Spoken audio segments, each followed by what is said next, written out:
Hi, it's Patrick Hutzel from intensivcarehotline.com with another quick tip for families in intensive care. Today I've got an email from Stephen who says, "Hi Patrick, my sister is 80 years of age.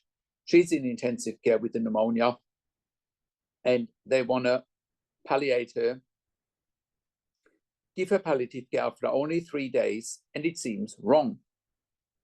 Can you help?" Well, Stephen, I agree with you wholeheartedly that after 3 days in ICU, no one should be moved to palliative care. Doesn't sound to me like your sister even had a fair chance to fight the pneumonia. It also doesn't sound to me like your sister has been spoken to in terms of what she wants.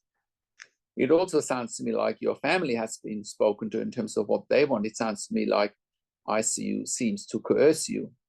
And I'm not surprised knowing that you are in the UK. I mean, there are horror stories coming from the UK and the NHS. And we've had many clients over the years where the NHS is literally trying to kill people. And I'm not making any excuses saying that because, we've been dealing with it firsthand here at intensivcarehotline.com. I think it is atrocious. And people need to speak up in the UK, in ICU, doctors and nurses as well, for what is happening there. But irregardless of that, if you want to save your sister from going into palliative care after only 3 days in ICU, you should get a second opinion as a matter of urgency.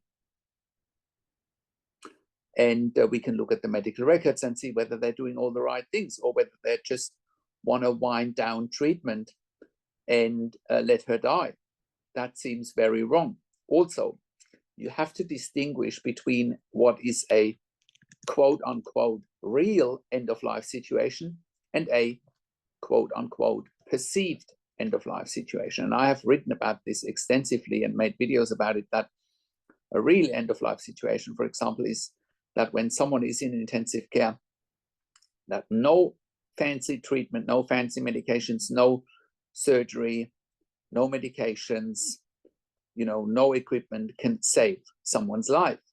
That is a real end of life situation. Now, if your sister has pneumonia and is in ICU, there's nothing else, and ICU wants to move her to palliative care and let her die, well, that is a perceived end of life situation because a pneumonia can be cured with the right efforts.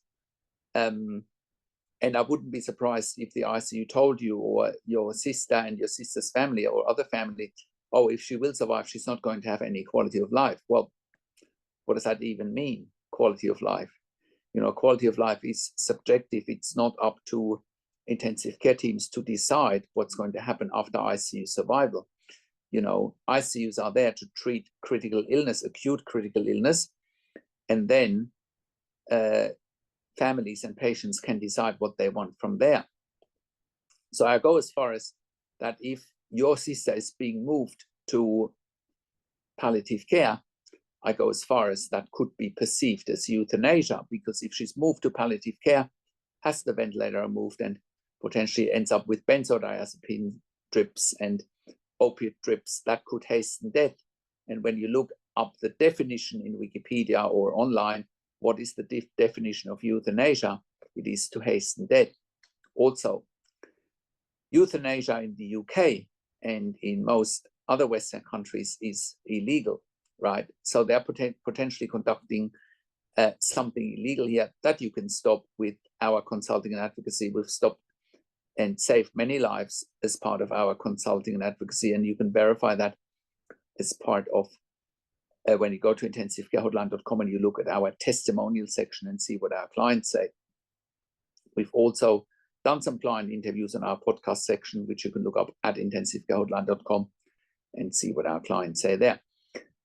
I have worked in critical care for nearly 25 years in 3 different countries, where I also worked as a nurse manager for over 5 years. And like I said, we've been consulting and advocating for families in intensive care since 2013 here at intensivcarehotline.com.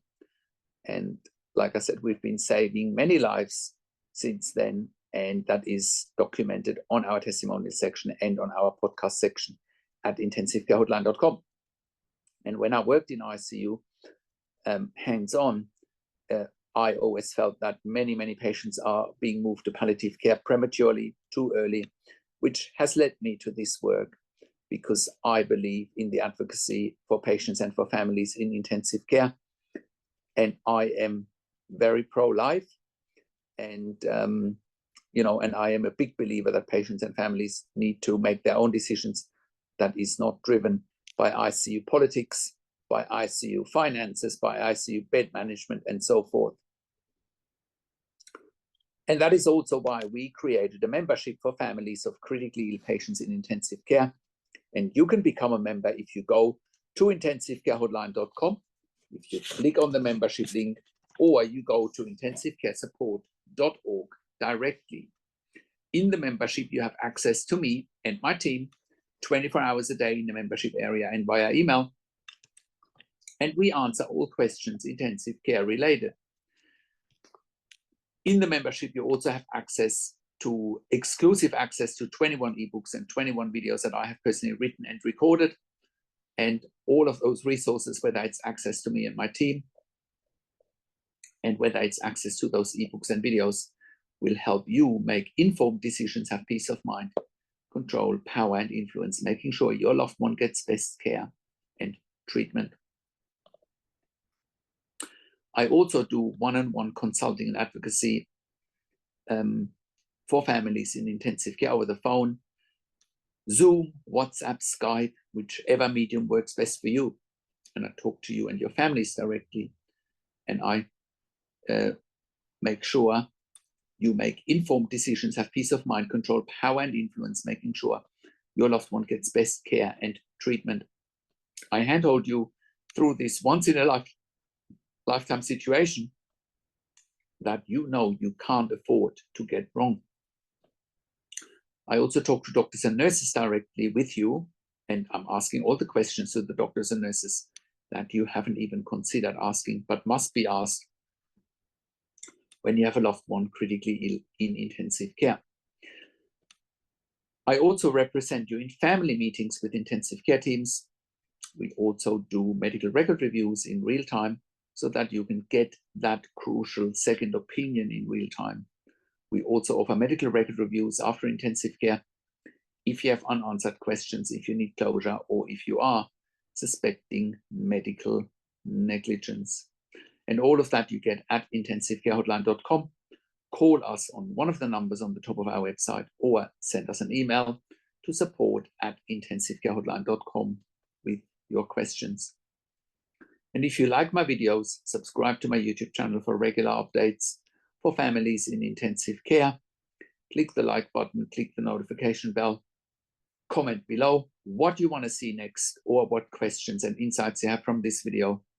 Share this video with your friends and families. I also do a weekly YouTube live where I answer your questions live on the show, and you can interact with me directly there. And you will get notification for the YouTube live if you are a subscriber to my YouTube channel, or if you are a subscriber to our email newsletter at intensivecarehotline.com. And if you want your video answered quickly here, make a small donation to our super chat button here, and I will make your video and answer your questions very quickly. I've got emails sitting there from last year that I'm still reading out here. If you want yours read out quickly, leave a small donation, or you can leave a small donation regardless. It helps us to do the work that we are doing, and the more families we can help in intensive care all around the world by putting out these videos. Thank you so much for watching. This is Patrick Hutzel from intensivecarehotline.com, and I will talk to you in a few days. Take care for now.